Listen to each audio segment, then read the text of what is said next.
या लेक्चरमध्ये आपण क्वांटम मेकॅनिक्सची जी आपली टेस्ट झालेली आहे टेस्ट बद्दल डिस्कशन करणार आहोत.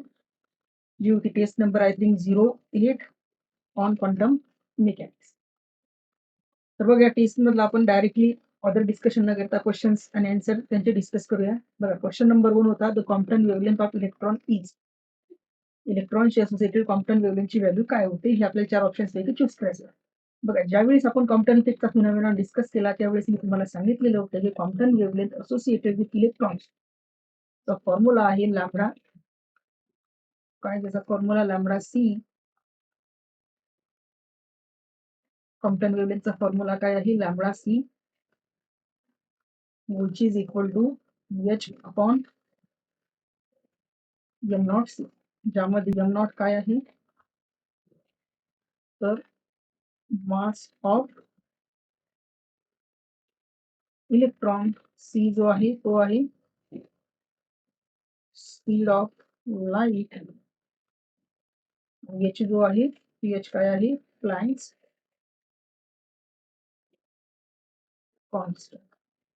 h काय आहे प्लँक्स कॉन्स्टंट आणि लॅम्बडा सी आहे क्वांटम वेव्हलेंथ. तर 4 ऑप्शन सोबत जर का तुम्ही इझिली कम्पेअर केलं तर तुम्हाला दिसते पहिला ऑप्शन आहे h cross upon m not C, so it is not correct option. Second आहे h upon m not e, so it is not correct answer. h cross upon m naught e, it is not correct answer. So h upon m naught c, it is a correct answer for the quantum wavelength of an electron. Okay. त्यानंतर येऊ आपण question number 2 कडे. Which of the following represent the Einstein's photoelectric equation? Einstein photoelectric equation खालील कुठले equation represent करतात? ज्यावेळी आपण photoelectric effect discuss केला होता त्यावेळेस मी तुम्हाला सांगितलेलं होतं की h nu incident energy of photon is equal to 1/2 mv square, which is the kinetic energy of the emitted electron plus h nu naught. H nu naught is not in the upper suffix but it is at base. हे जे होतं हे होतं तुमचं Einstein photo electric equation. Einstein photo electric equation. हे equation काय represent करत होतं h nu which is the incident energy or incident energy of a photon on metal surface which is equal to half mv square, which is the emitted kinetic energy of the emitted photoelectrons आणि h nu naught जे काय होतं तुमचं work function. So बघा option कडे तुम्ही जर carefully बघितलं तर तुम्हाला दिसतंय की h nu is equal to half mv square into h cross nu naught, h cross nu prime. Second h nu is equal to half mv plus five. बघा या वर्क फंक्शनला आपण समटाइम h nu 0 ने सुद्धा represent करत असतो कशाला या वर्क फंक्शन फाय. बट इथे कायनेटिक एनर्जी टर्म आहे काही नाही, इथे काय mv. So this option is neglected, this option is also neglected. आणि ते याच्याशी इक्विव्हॅलंट इक्वेशन दिसतंय तुम्हाला बट इथे काय मायनस आहे, so this is also neglected. So correct option काय आहे तुमचं h nu is equal to half mv square plus h nu 0. This is a correct Einstein photoelectric equation. This is the correct Einstein photoelectric equation. Okay. त्यानंतर या question number 3 कडे. Question number 3 काय होता directly result बघा. Question number 3 आहे the minimum energy of photon to produce pair production. याचा standard result आहे की in order to produce pair production किंवा पेअर प्रोडक्शनचा फिनॉमिनॉन ऑफर होण्यासाठी आपल्याला जो फोटॉन रिक्वायर्ड असतो त्या फोटॉनची मिनिमम एनर्जी किती असते तर 1.02 मेगा इलेक्ट्रॉन व्होल्ट. हा स्टँडर्ड रिझल्ट आहे आणि तुम्हाला लक्षात ठेवण्याचं सांगितलं होता. सो क्वेश्चन नंबर 3 चं करेक्ट आन्सर काय आहे option c which is equal to 1.02 mega electron volt. त्यानंतर आहे question number 4 for black body which of the following is true. तर बघा ब्लॅक बॉडी रेडिएशन मध्ये wavelength emitted black body emitted रेडिएशनची wavelength टेम्परेचरला proportional असते का यस ट्रू आहे. फ्रिक्वेन्सी टेम्परेचरला डायरेक्टली प्रपोर्शनल असते का यस ट्रू आहे. आणि Einstein sorry energy density of emitted radiation of black body is directly proportional to टेम्परेचरची पॉवर 4 असते का yes. So A B C 3 option correct आहे. सो याचं या गिवन क्वेश्चनचा आन्सर काय होते correct option D which is all of the above. All of above. त्यानंतर येऊ आपण क्वेश्चन नंबर 5 कडे. क्वेश्चन नंबर 5 काय सांगते तुम्हाला की फॉरेन वेव्ह फंक्शन केट साय. एखादं वेव्ह फंक्शन दिलंय केट साय ए इंटू केट साय डायगर याची व्हॅल्यू किती आहे. सो बघा काय विचारलेलं आहे आपल्याला केट साय वेव्ह फंक्शन आहे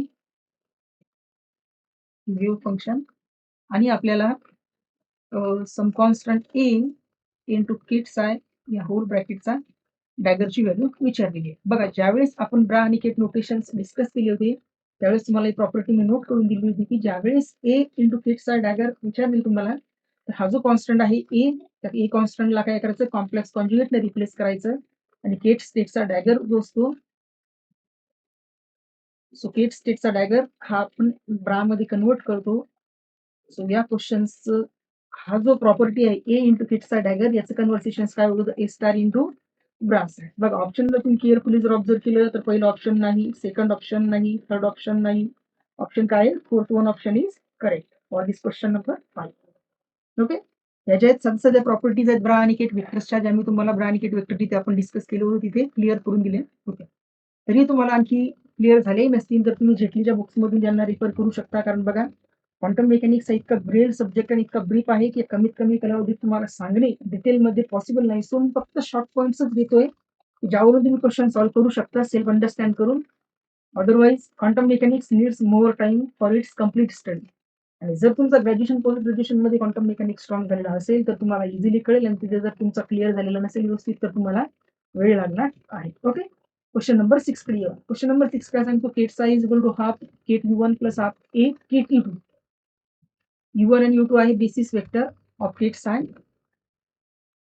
then the value of A would be. तर बघा, आपण एक क्लोजर प्रॉपर्टी बघितली होती. काय क्लोजर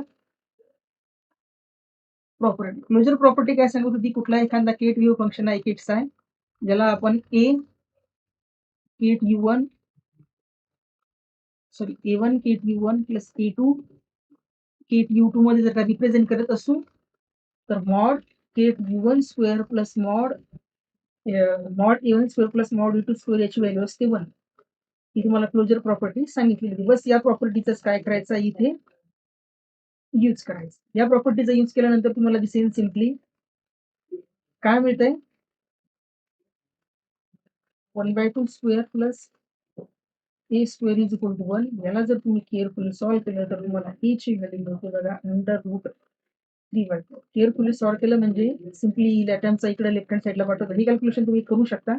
सो ए ची व्हॅल्यू मिळते तुम्हाला 3/4. So correct option is option number C.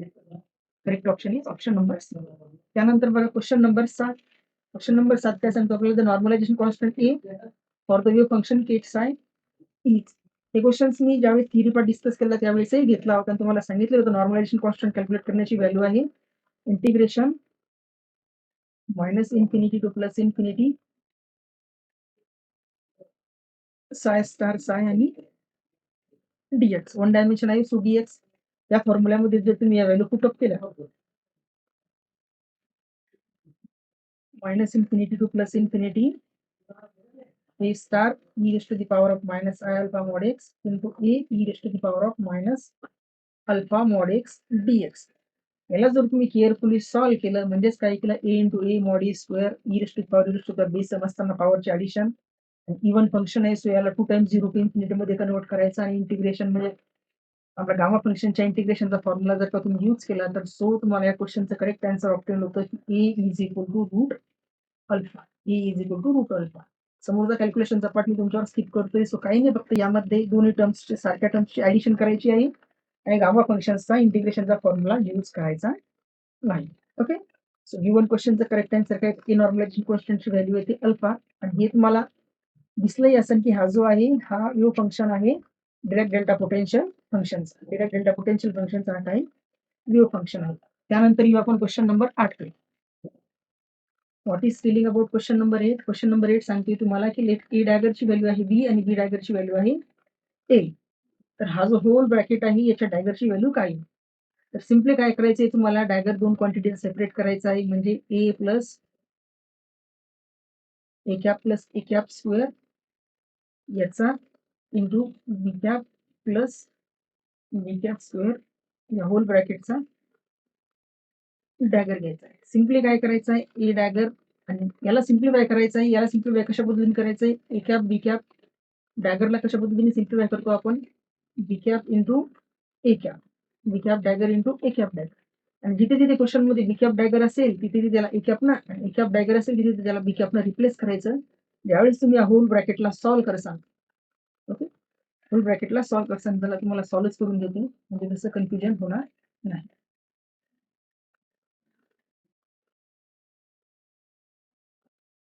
अशा पद्धतीने सॉल्व्ह करता तुमच्या फुल ब्रॅकेटला.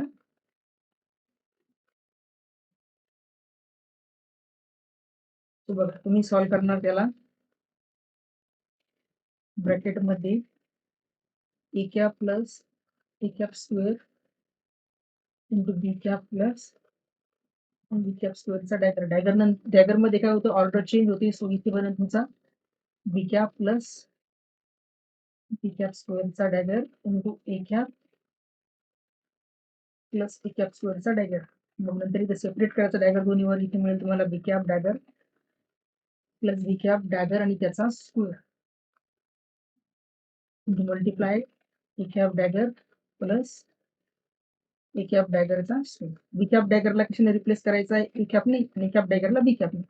सो यामध्ये जर तुम्ही व्हॅल्यू चेंज केल्या तर तुम्हाला मिळेल a cap dagger a cap square. कारण बी कॅप डॅगर ए ने रिप्लेस करणार, तुम्ही ए कॅप स्क्वेअर बनणार. इथे बी cap plus b cap square. So या गिव्हन क्वांटिटीचं काय मिळणार, डॅगर घेण्याच्या अगोदर जी क्वांटिटी होती तीच क्वांटिटी मिळणार.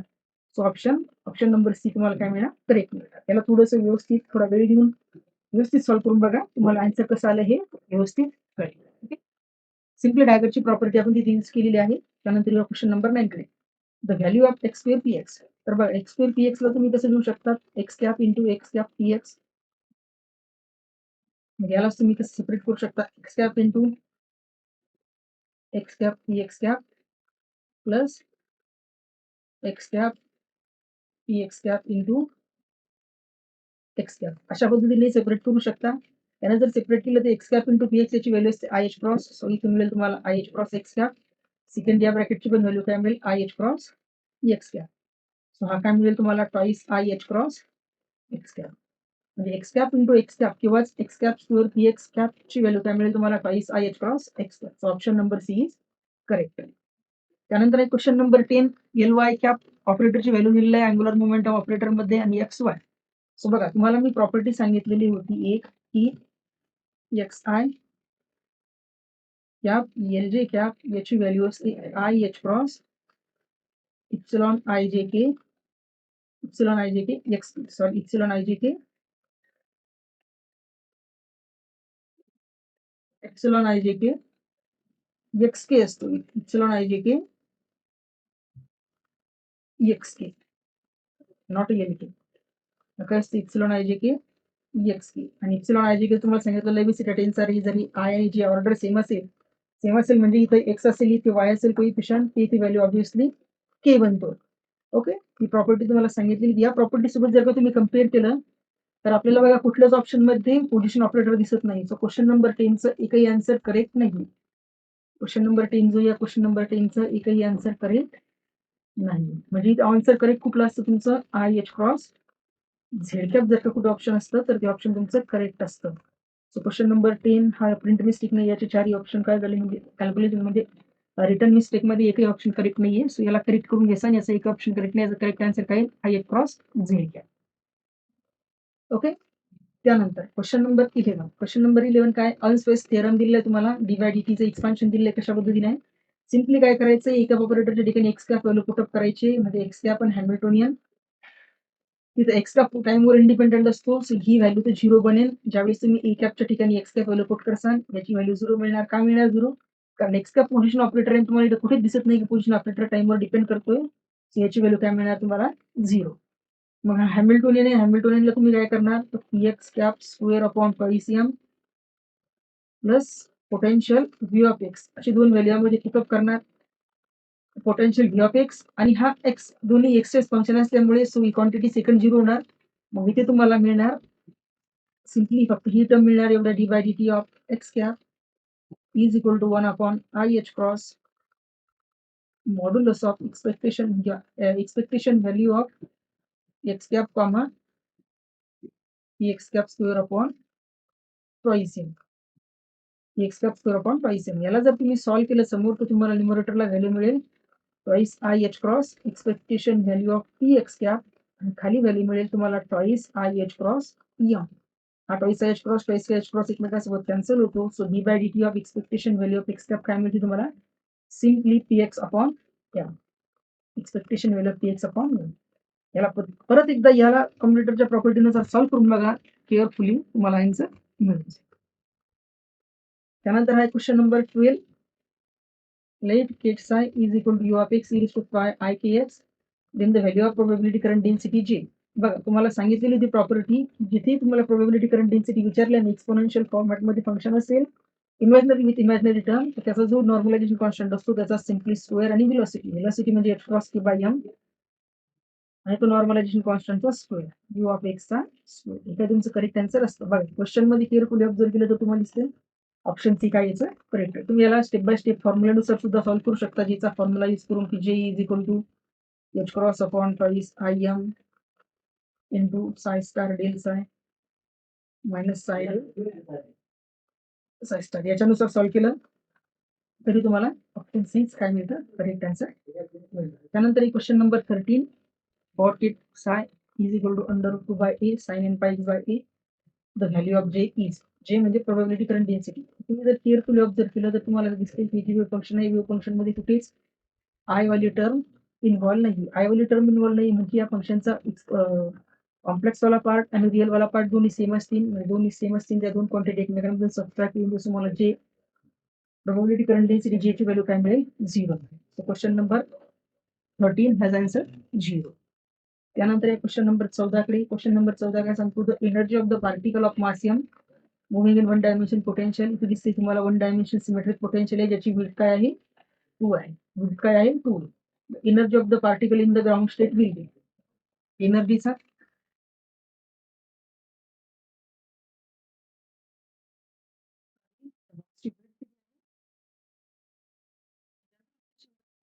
Energy of the particle in any स्टेटचं जनरल रिलेशन तुम्हाला आठवत नसेल तर बघा, En is equal to n square pi square h cross square upon twice m into width square, twice m into width square. यामध्ये विड्थची value फक्त simply 2 put करायची होती, बाकी काहीच नव्हतं. काय होतं n square pi square h cross square upon twice m into width किती आहे 2a square. Okay, 2 square is 4, 4 into 2 8. म्हणजे हा काय मिळाला तुम्ही एन स्टेटमध्ये एनर्जीचा formula n square pi square h cross square upon 8 m a square. कुठल्या स्टेटमध्ये विचारलेला आहे ग्राउंड स्टेट. मग ग्राउंड स्टेटसाठी सिम्पली यांची व्हॅल्यू 1. या एक्सप्रेशन मध्ये यांची व्हॅल्यू 1 पुट केली तर तुम्हाला काय मिळतं ग्राउंड स्टेटमध्ये एनर्जीचं expression E0 is equal to pi square h cross square upon 8 m a square. असो ऑप्शन नंबर सी काय होतं, तर ऑप्शन सी करेक्ट ऑप्शन होतं. त्यानंतर क्वेश्चन नंबर 15 कडे. क्वेश्चन नंबर 15 काय सांगतोय, the wave function of a particle moving in one dimension symmetric potential well of width a in n is equal to 2 state. आता बघा सिमेट्रिक पोटेन्शियल वेल मध्ये n स्टेटचा wave फंक्शनचा formula होता तुमचा sine is equal to under root 2 by a sine n pi x upon a आणि under root 2 by a cross n pi x upon. Sine केव्हा होता, साइन ज्यावेळेस values even होत्या, सॉरी साइन केव्हा वापरायचा होता ज्यावेळेस n च्या व्हॅल्यूज इव्हन होत्या. साइन केव्हा होता ज्यावेळेस n इव्हन आणि कॉस केव्हा होता ज्यावेळेस n ऑड. कुठल्या स्टेटमध्ये विचारलेला n is equal to is even. Simply साइनच्या ठिकाणी काय करायचं होतं 2 पुटअप करायचा होता. करेक्ट ऑप्शन काय होतं under root 2 by A sine 2 pi x bye a. बघा कुठलं ऑप्शन दिसते तुम्हाला, yes option A sine under root 2 by A sine 2 pi x by is correct option. Okay, तर छोट्या छोट्या गोष्टी ज्या तुम्हाला सांगितलेलं ते लक्षात ठेवणं गरजेचं होतं या क्वेश्चन्सच्या आन्सरसाठी. त्यानंतर आहे question number 16. The particle is moving in a step potential दिलेलं आहे तुम्हाला. हे कंडिशन आहे एनर्जी पार्टिकलची less than V naught. The wave function in first region. तर फर्स्ट रिजन मध्ये वेव्ह फंक्शन तुम्हाला सिम्पली स्क्रॉडिंजर इक्वेशन ऑप्टेन झालं असतं minus h cross square upon twice m d2 psi1 of x d2 psi1 by dx square plus पोटेन्शियलची value तर 0 होती, so 0 right hand साईडला energy E into psi of x. 0 का घेतलं potential, कारण पहिल्या रिजन मध्ये विचारलेलं आहे, पहिल्या रिजन मध्ये पोटेन्शियल 0 दिलेलं आहे. याला जर का तुम्ही रिअरेंज केलं तर तुम्हाला टर्म मिळाली असती d2 psi1 upon dx square ही टर्म इकडे आल्यानंतर मायनस आणि मायनसनं मल्टिप्लाय केल्यानंतर plus twice m E upon h cross square into साय1 राईट हँड साईडला 0 आणि या सेकंड ऑर्डर होमोजिनियस डिफरन्शियल इक्वेशनला जर तुम्ही सॉल्व्ह केलं तर तुम्हाला आन्सर मिळालं असतं A e raise to the power of IK1x IKx plus B raise to the power IKx, ज्यामध्ये के असतात के काय असतात तर ही जी क्वांटिटी आहे ही क्वांटिटीची व्हॅल्यू असते के स्क्वेअर आणि याचा स्क्वेअर रूट घेतला असता तर तुम्हाला सिम्पली के मिळाला असता. ओके, यामध्ये थोडं मॅथमॅटिक्स आणि थोडा क्वांटम मेकॅनिक्सचा कन्सेप्ट हा मिक्स होता. त्यानंतर येऊ आपण क्वेश्चन नंबर 17 कडे. क्वेश्चन नंबर 17 काय सांगतो, let the potential of the particle in one dimension. One dimension मध्ये पोटेन्शियल दिले पार्टिकलचा half M omega square x square. नेक्स्टचा रिजन दिलेला आहे 0 लेस दॅन इन्फिनिटी. म्हणजे बघा पोटेन्शियल जर आपण प्लॉट केलं तर तुम्हाला मिळते पोटेन्शियलचा हे असा ग्राफ आहे 0 ही इन्क्रीजिंग व्हॅल्यू ऑफ एक्स आणि इकडे तुमचा एक्स ऍक्सिस. ओके, हे आहे तुमचं व्ही ऑफ एक्स. तर मग क्वांटम मेकॅनिक्समध्ये वन डायमेन्शनल हार्मोनिक ऑसिलेटर या टाईपच्या पोटेन्शियलला तुम्हाला सांगितलेली होती की स्टेटच्या एनर्जीचं एक्सप्रेशन काय होतं, En is equal to 2/3 plus 3/2 नाही काय होतं expression, En is equal to 3/2 plus twice N H cross omega. 3/2 plus twice N H cross omega हे जे काय होतं ती एनएच स्टेटमध्ये एनची व्हॅल्यू होती 0 1 2 3 up to so on. Nth स्टेटमध्ये या टाईपच्या पोटेन्शियलसाठी किंवा याच पोटेन्शियलला तुम्ही mathematically V of X is equal to half M omega square x square आणि एक्सची रेंज 0 टू इन्फिनिटी असं सुद्धा रिप्रेझेंट करू शकता, जे या क्वेश्चन मध्ये दिलेलं आहे. या टाईपच्या पोटेन्शियलला एनएच स्टेटसाठी एनर्जी एक्सप्रेशन हे वाला होतं.